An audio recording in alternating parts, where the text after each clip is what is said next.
मेरा नाम नरसिंह ग्रेवाल है। मैं हरियाणा का रहने वाला हूं, रोहतक का। और जब ये बिजनेस को देखा था तो मैं फौज में नौकरी करता था एज ए हवलदार क्लर्क की आर्मी मेडिकल कोर में।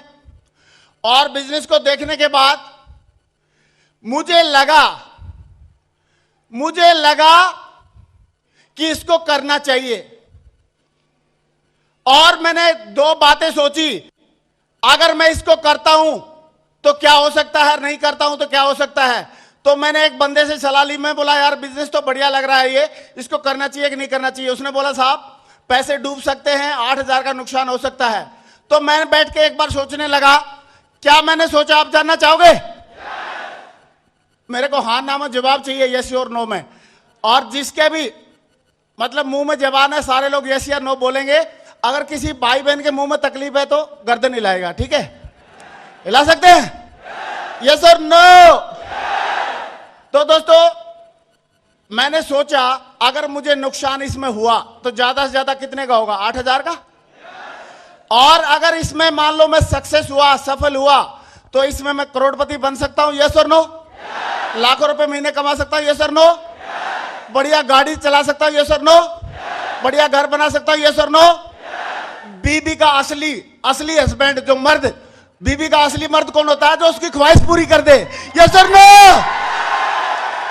और बच्चों का असली पापा कौन होता है? जो बोले उनको दिला दे, यस और नो? तो मैं बोला अच्छा, बच्चों का असली पापा बन सकता हूं, बीबी का असली मर्द बन सकता हूं, माँ बाप का अच्छा बेटा बन सकता हूं, और गाड़ी बंगला हवाई जहाज सारी चीजों का एंजॉय कर सकता हूं। तो दोस्तों 8,000 का रिस्क इन सब चीजों के सामने छोटा है या बड़ा है? छोटा है। लेना चाहिए था कि नहीं? मुझे लेना चाहिए था। चलो आप लोगों ने बोल दिया कि भाई चढ़ जा पांडे, हम आपके पीछे हैं, तो मैंने रिस्क ले लिया और मैंने इसमें काम करना शुरू किया। जब काम करना शुरू किया तो शुरुआत में तो मैंने सोचा था कि जिसको भी बताऊंगा वो जरूर समझ जाएगा, क्योंकि मैं समझ गया तो मेरे जैसे समझदार और भी हैं इस दुनिया में, यस और नो? लेकिन जैसे ही 5 लोगों को बताया, पांचों के पांचों ने मना कर दिया। मेरी हवा निकल गई और मैंने अपलाइन से बात की कि सर 5 लोगों को बताया था, सबने मना कर दिया, मुझे नहीं लगता कि मैं डायमंड बन पाऊंगा।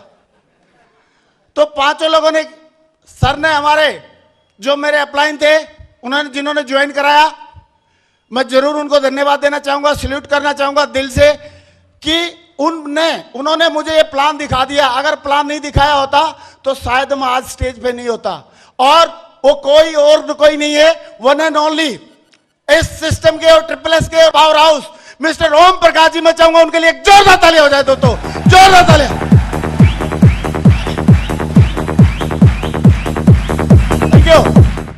Thank you.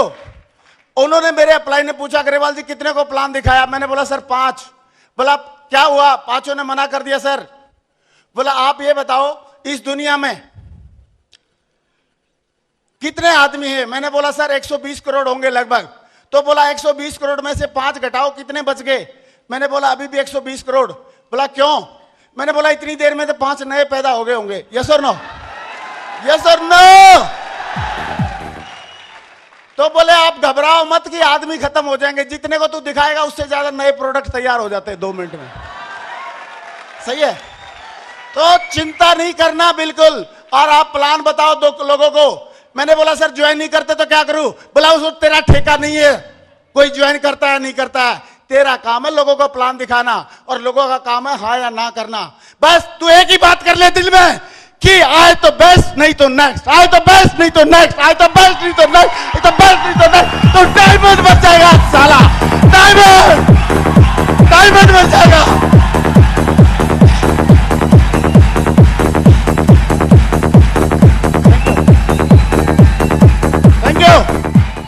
Thank you. और मैंने सोचा यार आए तो बेस्ट और नहीं तो नेक्स्ट करने से अगर डायमंड बनता है तो बनना चाहिए कि नहीं बनना चाहिए? बनना चाहिए कि नहीं बनना चाहिए? यस और नो? कितने लोगों को लगता है बनना चाहिए? एक बार हाथ खड़े करके दिखा। Thank you. और दोस्तों उसी टाइम पे मैंने बोला सर से, सर ने बोला ग्रेवाल जी बात समझने की है थोड़ी सी, अगर आप बात समझ लेते हो तो कोई माई का लाल, कोई इस दुनिया का हवा पानी आपको डायमंड बनने से नहीं रोक सकता। मैं बोला वही बता पहले, कौन सी बता दे जिससे हम डायमंड बन सके, यस और नो। तो उन्होंने एक बात बोली, आप ध्यान से सुनना।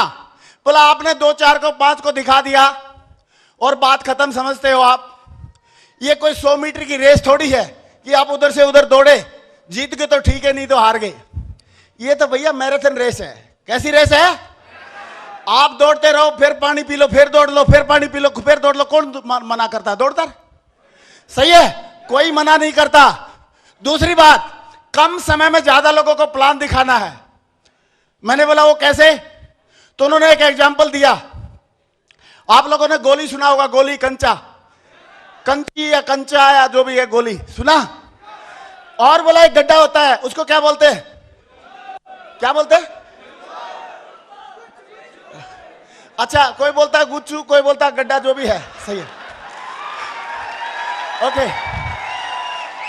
तो बोला ग्रेवाल जी अगर आपके हाथ में एक गोली है, कंचा है और एक गड्ढा है, उसमें आपको डालना है एक, तो आप डालोगे दूर खड़े होके? मैं बोला सर कोई गारंटी नहीं है, कोशिश करेंगे, डलेगा तो ठीक है, नहीं डलेगा। बोला अगर आपके पास 2 गोली हैं, 2 कंचे हैं, तो आप फिर आप डाल दोगे? मैंने बोला सर फिर भी भगवान का नाम लेना पड़ेगा, दोनों में से एक डल भी सकता है, नहीं भी डल सकता है। लेकिन बोला ग्रेवाल जी अगर आपके हाथ में 100 गोली हैं, कितनी गोली हैं? 100 कंचे हैं, 100 कंची हैं, और अगर आपने 100 कंचे उस बिल में फेंकोगे तो 2 4 डल जाएंगे कि नहीं डल जाएंगे? मैंने बोला सर साला आंख बंद करके फेंकूंगा तो भी 2 4 तो डल ही जाएंगे। Yes sir no, yes sir no, डल जाएंगे कि नहीं डल जाएंगे? Thank you. मैंने बोला सर डल जाएंगे, आप लोग बताओ डल जाएंगे कि नहीं? फिर बोला डरना किसका?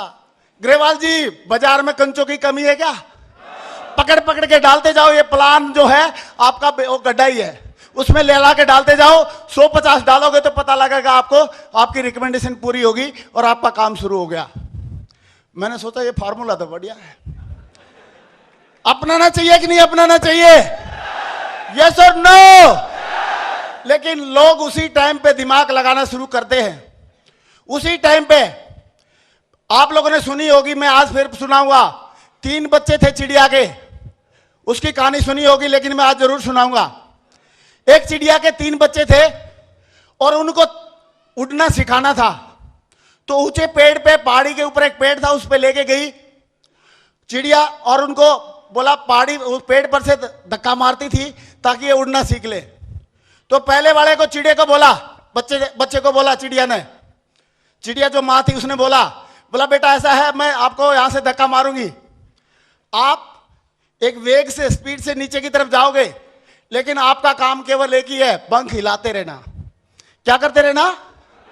गर्दन ऊपर रखना और पंख हिलाते रहना। तो बोला ठीक है मम्मी। पहले वाले को धक्का मारा, उसने थोड़ी देर पंख हिलाए, लेकिन बड़ी स्पीड से नीचे जा रहा था, ग्रेविटेशन फोर्स खींच रहा था नीचे की तरफ। तो नीचे जा रहा, वो बच्चा डरने लगा। उसने सोचा यार मैं तो नीचे जा रहा हूं, गिर जाऊंगा और गिरूंगा तो मर जाऊंगा, मुझे लग रहा है मम्मी कुछ बताना भूल गई और मुझे कुछ और करना चाहिए। तो उस टाइम पे पंख हिलाने के अलावा और क्या कर सकता है? वो एक ही काम कर सकता है, पंख हिलाने बंद कर सकता है। और उसने बंद कर दिए और टपक गया, टपकते ही मर गया। सही है? दूसरे बच्चे को समझाया, बोला देख पहले वाला गया, तूने देख लिया, बीच में रुक गया पंख हिलाने से, अभी तू रुकना नहीं बेटा, पंख हिलाते रहना, एक स्पीड तक नीचे जाओगे, पंख हिलाते रहना, एक ऐसी सिचुएशन आएगी आप स्टेबल हो जाओगे और फिर पंख हिलाते रहोगे तो ऊपर उड़ जाओगे। तो दूसरे वाले ने भी छलांग लगाई और पंख हिलाया। एक स्टेज के बाद काफी नीचे चला गया और डरने लगा, घबराने लगा, और फिर पंख हिलाता रहा हिम्मत करके, तो ऐसे स्टेबल चलने लगा। और उसी टाइम पे उसको ख्याल आया कि यार मैं तो ऊपर की तरफ उड़ ही नहीं पा रहा हूं, लग रहा है मम्मी कुछ बताना भूल गई, मुझे कुछ और करना चाहिए। और करेगा तो क्या करेगा? पंख हिलाना बंद, और वो भी टपक गया और मर गया। तीसरे वाले बच्चे को बोला कि बेटा 2 भाइयों का देख चुका है तू हाल, अभी तू पंख हिलाना बंद मत करना, अगर तू पंख हिलाता रहेगा तो पक्का स्टेबल हो जाएगा और फिर ऊपर भी उड़ जाएगा। तो तीसरे बच्चे ने बोला नहीं मम्मी अभी गलती नहीं करूंगा, और उसने ऐसे ही छलांग लगाई, पंख हिलाते रहा, वो भी नीचे आया, फिर भी पंख हिलाते रहा। लेकिन जब स्टेबल सिचुएशन आई तब भी उसको भी डर लगा, लेकिन फिर भी पंख हिलाते रहा, और ऊपर की तरफ उड़ गया और उड़ना सीख गया वो। Thank you. इसका मतलब यह है कि मैंने जैसे ज्वाइन किया या हमारे सर लोगों ने जैसे ज्वाइन किया, ऐसे ही हमने भी पंख हिलाए, हमको भी डर लगा, हम भी नीचे की तरफ गिरे, हम भी मतलब पीछे नीचे की तरफ ग्रेविटेशन फोर्स जब और बच्चों के लिए काम किया वो हमारे लिए भी काम किया। लेकिन अपलाइन ने बोला बेटा पंख हिलाते रहना। क्या करते रहना?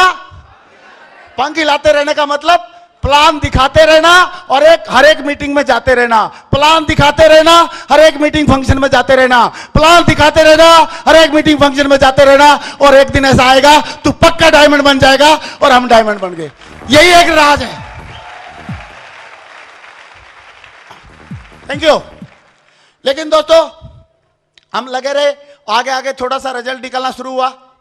लेकिन जैसे ही रिजल्ट आपके निकलते हैं या किसी के भी निकलते हैं तो उसका फिर ग्रेविटेशन फोर्स काम करता है। मेरे साथ भी काम किया, क्योंकि पहले जमाना और था, अभी जमाना और है, और ये जमाना बदलता रहता है।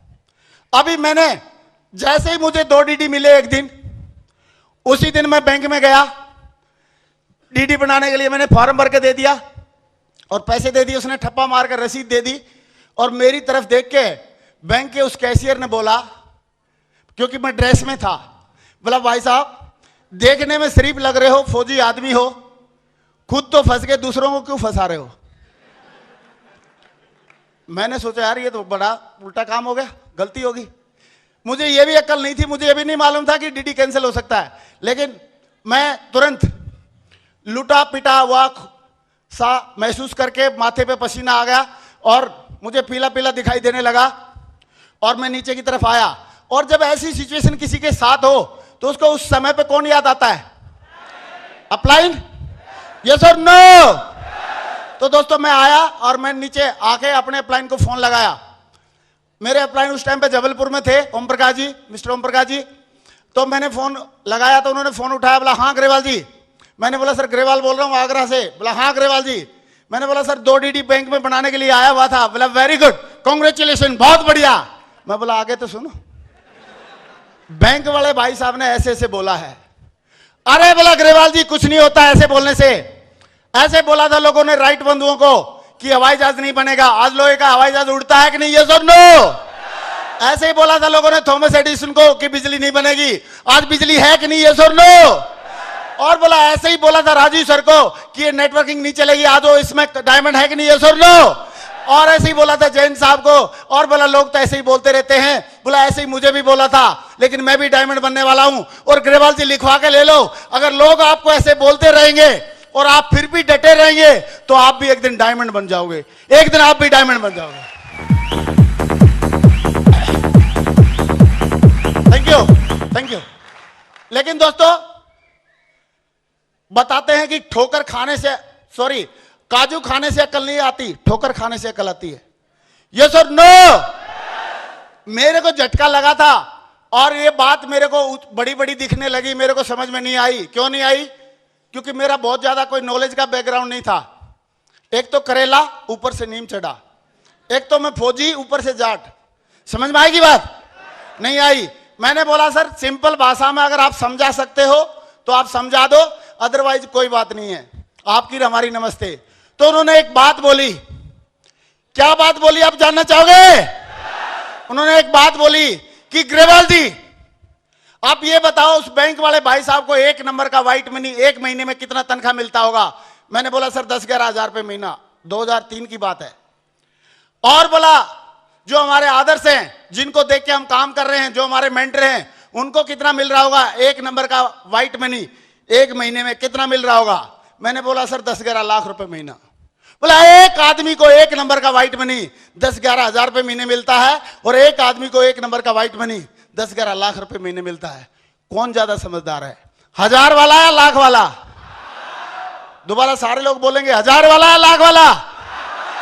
मैं भी आप लोगों की तरह ना लालच में आ गया। मैंने बोला सर लाख वाला ज्यादा समझदार है। कौन समझदार है? तो उसी टाइम पे उन्होंने एक बात बोली कि ग्रेवाल जी, जिंदगी आपकी है, फैसला भी आपको लेना पड़ेगा, लेकिन मैं लिख के देता हूं कि आप अगर 1000 वाले की मानोगे तो 1000 वाले रह जाओगे, और 1,00,000 वाले की मानोगे तो 1,00,000 वाले बन जाओगे। जिंदगी आपकी है, फैसला आपका है, क्या आप करना चाहते हो जो कर लो।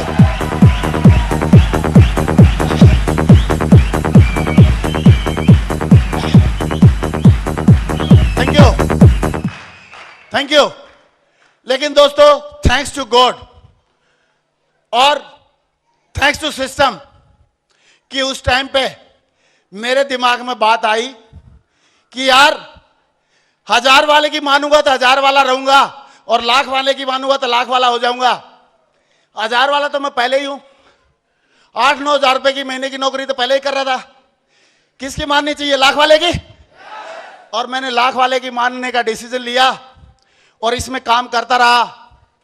Thanks to success support system, thanks to मेरे great upline mister Rajeev Chaturvedi sir, mister Sanjay Jain ji, Om Prakash ji, इन लोगों की आशीर्वाद से, कंपनी की वजह से और हमारी टीम के एक एक टाइगर की वजह से आज ये नरसिंह ग्रेवाल इसी सिस्टम से एक महीने में 8,000 रुपए महीना नहीं कमाता, कम से कम आज की डेट में 13 से 14 लाख रुपए महीने कमाता है। 13 से 14 लाख रुपए महीने कमाता है।